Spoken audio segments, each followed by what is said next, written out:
wondering, what on earth is she dressed as? Well, believe it or not, I'm actually wearing a military uniform.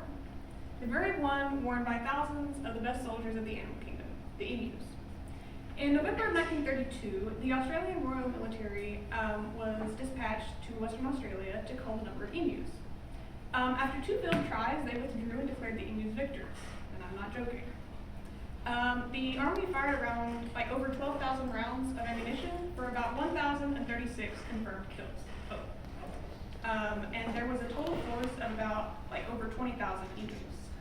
This is probably about 250 that you can see in that picture, so that kind of gives you an idea of how many there were there fast. And this was the defining military conflict of the 1930s in Australia. While the rest of the world was squabbling over rulers and boundaries, Australia battled the local wildlife. And as I was reading about this, 3 things stood out to me. One, the war was declared to assist farmers in Western Australia because the emus kept eating their wheat crops. As you can imagine, 20,000 of these guys, that's kind of a big deal. 2, Australia's foe was a very daunting one, flightless birds with top speeds of over 30 miles per hour. And 3, the Royal Australian Artillery was defeated by the sheer numbers, the unshaken courage, and the superior speed of the Emu nation. So now that you know my 3 main points, let's look at how the war started. After World War I, veterans were given land in Western Australia and to farm wheat on, and emus migrated in and thought that this was going to be a marvelous place for them to eat and make nests and just run wild. The farmers, of course, they tried to fix this because this is their livelihood. They weren't able to, so they called the government and they were like, hey, y'all come fix this. We're in trouble. So this was a convenient excuse for troops to be deployed because the farmers were already annoyed at the government for various reasons. So this was a good excuse for there to be troops out there among the farmers to kind of calm that down. So there was a detachment of the 7th Royal Australian Military deployed to the area. Australia, they were fighting an army that was very like and also unlike their own.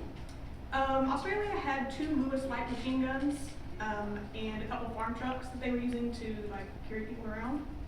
And they only had 3 men, about 3 men who were actually shooting the guns. They had some other scouts, but only 3 soldiers. And there were, like I said, over 20,000 emus. Now, to give you an idea, emus can get taller than I am, about like this. So they're facing 20,000 human-sized creatures. And so we're not talking about goose-sized birds or anything like that. And not only that, but the emus could easily outrun them because their trucks could only go 25 miles an hour. And the emus, like I said, they can go over 30 miles an hour.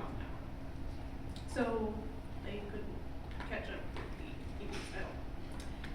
So the Royal Australian Artillery, they were defeated and forced to withdraw, having caused only minor casualties to the emus. The opening battles were appalling failures. There were only around 50 emus killed over the course of 8 days, with over 2,500 rounds of ammunition used on that. After that, the men were recalled, but they were soon dispatched again because the farmers complained. This time they got off to a slow start, but they did better. By the first week of December, they had killed about 100 per day, and they had killed about a total of 986 with about 100 times that many rounds of ammo used. And I have another picture. This is a newspaper clipping from that time. They actually, I'm not sure what that new strategy was that they used. It didn't work, whatever it was. Anyway, I have a short picture. These are some of the unfortunate farmers whose wheat crops have been trampled down by hordes of emus. That's a very funny video, actually, if you had a chance to watch all of it. So in conclusion, we talked about the reason the war started, the foe that they were facing, and the victory for the emus.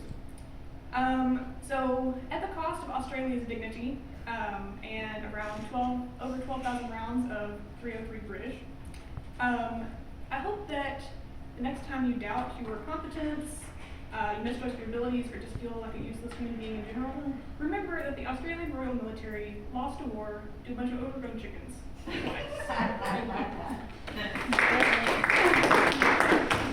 That's amazing.